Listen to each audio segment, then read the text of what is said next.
Svet zabave je ta teden žal zaznamoval krut umor Roba Reinerja, režiserja, in njegove žene Michelle, za katerega je obtožen njun sin Nick. Gre za kompleksen primer, na sodišču bo prihodnje leto in videli bomo, kako se bo zgodba odvila.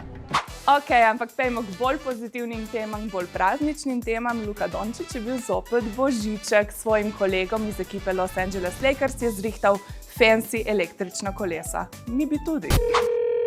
Hi, Mr. President. Congratulations. Did you watch it? I did not. Yeah, I will see it on the news. No, Melania pa je svojim oboževalcem podarila prvi vpogled v njen prihajajoč film z naslovom Melania. Noter bomo videli vse o njenem legendarnem klobuku, o odmevnem črno-belem portretu in vsem, kar se je dogajalo pred drugo inavguracijo predsednika Donalda Trumpa. No, na spletu pa odmeva še nekaj. Poleg Melanijinega dokumentarca je zaokrožil tudi posnetek, na katerem Miss Universe noče zapustiti odra zabave, ki jo je priredila v domači Mehiki. To bom jaz na božični zabavi. Ok, za konec pa še ena evrovizijska novica. Organizatorji so sporočili, da palestinske zastave ne bodo prepovedali. Prav tako so obljubili, da ne bodo utišali občinstva, ga cenzurirali ali dali umetnega aplavza.